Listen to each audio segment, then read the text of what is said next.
करना है यूपीएससी तो आपको आपके पर्सनली एक रीज़न होना चाहिए उसके पीछे करने के लिए। एक सिविल सर्विस एक ऐसा क्षेत्र है जहां मैं काम कर सकती हूँ। दिमाग में होना चाहिए कि हमें क्यों करना है ये एग्ज़ाम। 6-7 घंटे मिनिमम आपको पढ़ना पड़ेगा। जिन्होंने सोच लिया है कि यही करना है तो अपने लिए एक स्ट्रैटेजी बनाएं। तो ये इंटरेस्ट सबसे ज़्यादा इंपॉर्टेंट होता है। सोसाइटी को वापस कुछ दे पाऊँ, आसपास लोगों की मदद कर पाऊँ। एक निष्पक्ष ब्यूरोक्रेसी सबसे ज़रूरी होती है, तो मैं उसी को आगे लेकर जाना चाहती हूँ।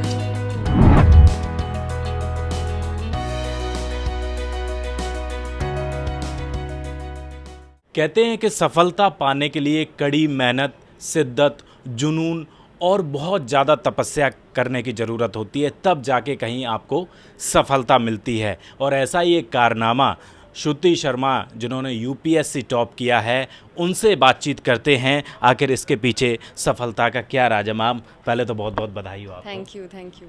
किस तरीके से, कितने अटेम्प्ट आपको करने पड़े और सफलता किस तरीके से मिली?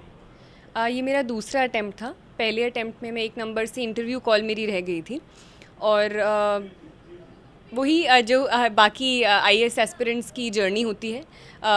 पढ़ाई तो करनी ही पड़ती है, अप्स एंड डाउन्स आते हैं और थैंकफुली मुझे दूसरे अटैम्प्ट में सफलता प्राप्त हुई।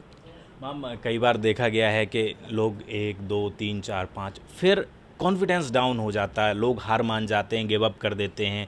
वो किस तरीके से? हाँ जी, क्योंकि ये बहुत ही मुश्किल कई बार एग्जामिनेशन हो जाता है, क्योंकि बहुत लोग इसके लिए बैठते हैं और सीट बहुत कम होती हैं, 700, 800, 900 इस तरह से सीट होती हैं। तो कई बार बहुत अधिक परिश्रम करने के बाद भी वो हमें हासिल नहीं हो पाता है। तो हमें सबसे पहले हमारे दिमाग में होना चाहिए कि हमें क्यों करना है ये एग्ज़ाम। तो वो एक इनर मोटिवेशन रहता है कि आप 1 अटैम्प्ट 2 अटैम्प्ट के बाद भी दो। साथ साथ में कुछ लोग उसको छोड़कर कुछ और सोचते हैं कि किसी और तरह से देश की सेवा कर पाएँ, तो वो भी मुझे लगता है एक वैलिड ऑप्शन कई बार रहता है। तो वो I think person to person depend करता है। क्या बचपन से ही ये सपना था या फिर बीच में कहीं से? मेरे बैक ऑफ द माइंड कहीं पर था कि हाँ, ये एक सिविल सर्विस एक ऐसा क्षेत्र है जहाँ मैं काम कर सकती हूँ, क्योंकि मुझे हमेशा किसी तरह से ऐसा कोई काम करना था इन विच मैं अपने सोसाइटी को वापस कुछ दे पाऊँ, आसपास लोगों की मदद कर पाऊँ। पर ग्रेजुएशन के आखिरी साल में मैंने पूरी तरह से सोचा कि हाँ, सिविल सर्विस करना है, इसकी तैयारी करनी है। हम कितने घंटे पढ़ाई बेसिकली करनी पड़ती है? घंटे तो ऐसे मैं कभी काउंट नहीं करती थी, पर अगर आप बिल्कुल पूछें तो मतलब 6-7 घंटे मिनिमम आपको पढ़ना पड़ेगा। पर उन 6-7 घंटों से ज़्यादा ज़रूरी है कि हम देखें कि हम उसके अंदर कितना टॉपिक कवर कर पा रहे हैं, कितना सिलेबस कवर कर पा रहे हैं, क्योंकि कई बार 6 घंटे बैठने के बाद भी हमारे पास 1 घंटे वाला काम भी नहीं हो पाता है। तो क्वालिटी ज़्यादा देखने की ज़रूरत होती है। यंग है मैम, और यंग जनरेशन के लिए इस समय आप रोल मॉडल हैं, तो उनके लिए आप क्या सजेस्ट करना चाहिए या क्या मैसेज, किस तरीके से तैयारी की जाए, किन किन बिंदुओं को खासकर ध्यान में रखा जाए? सबसे पहले तो मैं यही कहूँगी कि अगर आपको करना है यूपीएससी तो आपको आपके पर्सनली एक रीज़न होना चाहिए उसके पीछे करने के लिए। सिर्फ इसलिए ना करें कि आपके पेरेंट्स बोल रहे हैं या कोई एक्सटर्नल प्रेशर है। तो सबसे पहले आपको पता होना चाहिए किस चीज़ में करने में आपको मज़ा आता है, क्या आपका इंटरेस्ट है, तभी यूपीएससी की प्रिपरेशन करें। और जिन्होंने सोच लिया है कि यही करना है तो अपने लिए एक स्ट्रैटेजी बनाएं। ये सोचें कि हाँ, इस महीने तक ये करना है, आज दिन में ये करना है। एक स्ट्रैटेजी बनाएं, अपने सोर्सेज को लिमिटेड रखें, क्योंकि मार्केट में बहुत सारी चीज़ें मिलती हैं, पर बहुत लिमिटेड रखना चाहिए। बेसिक बुक्स फॉलो करनी चाहिए। मुझे पर्सनली अपने खुद के नोट्स बनाना हेल्पफुल लगा, और उसके बाद में रिवीजन और प्रैक्टिस, आंसर राइटिंग प्रैक्टिस, यही स्ट्रैटेजी थी जो शायद मुझे काम आई। मैम, सब्जेक्ट का बड़ा इशू देखा जाता है कई बार कि किसी की इंग्लिश वीक है, तो इस तरीके से कैसे तैयारी की जाए, किसको ज़्यादा फोकस किया जाए? हाँ जी, एक तो 2 चीज़ें रहती हैं इसके अंदर। एक तो रहता है मीडियम, तो कई बार हिंदी मीडियम या बाकी जो रीजनल लैंग्वेजेस मीडियम वाले बच्चे हैं वो सोचते हैं कि शायद हमें इंग्लिश में बदल लेना चाहिए, क्योंकि मटेरियल्स ज़्यादा इंग्लिश में अवेलेबल होता है।